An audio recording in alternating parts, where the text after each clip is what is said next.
Hi, it's nice to see you all again, and I've listened to your blogs and I enjoyed your videos, and I just wanted to say thank you to everyone that I've met and for the support and the kindness that they've shown. And I'd like to start off with a quote from our book from Simmons, Lilly, and Kuhnle. It's by Anatole France. If we don't change, we don't grow, and if we don't grow, we aren't really living. And that is so true. Going through this whole book, I think that sums it up. Whether you're the counselor, the client, the supervisor, the director, whatever your position is, whatever career you hold, if you stop growing, then you stop living.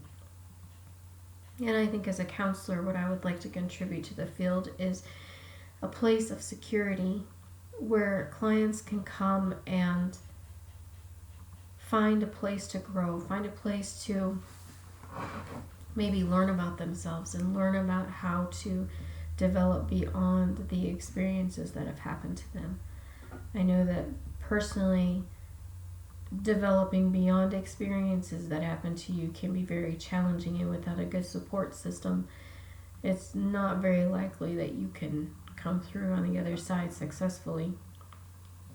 And I think it's important as counselors that we present a field and we present a atmosphere of empathy and one of a sympathetic spirit towards the individual and towards what they're going through.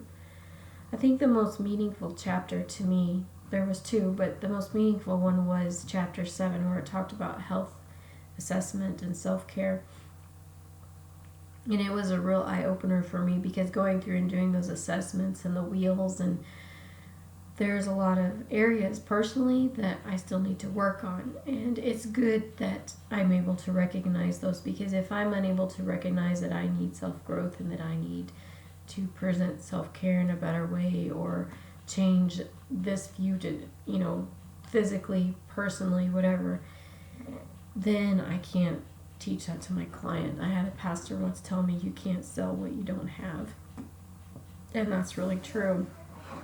And through the class, I've really had to develop some more confidence in manners. I've never video blogged until this class. I've never gone on YouTube and made a presentation. I don't even really record on Facebook, because I just don't have confidence in myself. And this class has really helped me understand that I can do it. I am capable. Even my 14-year-old daughter, she's like, you can do this, Mom.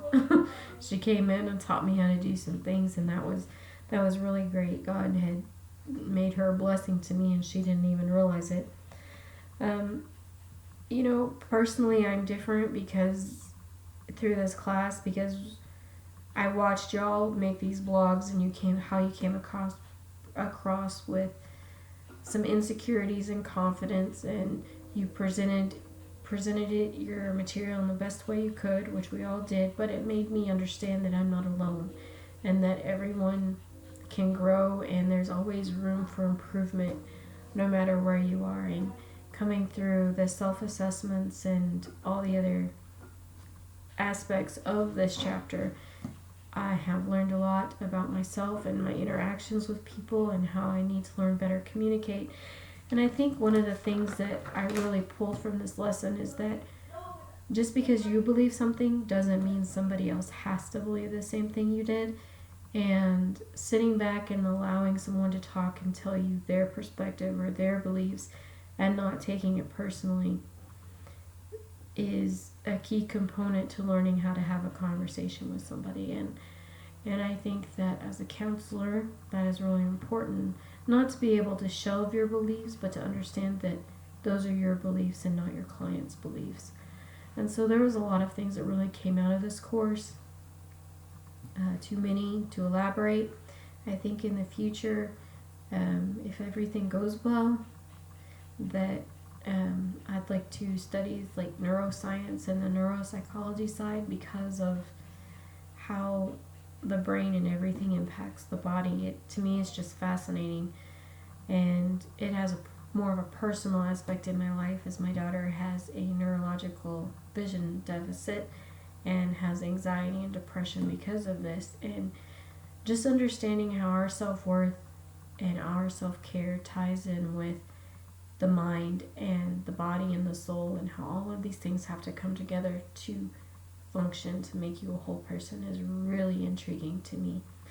But I want to thank you all again for the time and the effort and for teaching me, even though some may not have realized it, but it really helped me a lot. And I hope you all have a Merry Christmas and have a great night.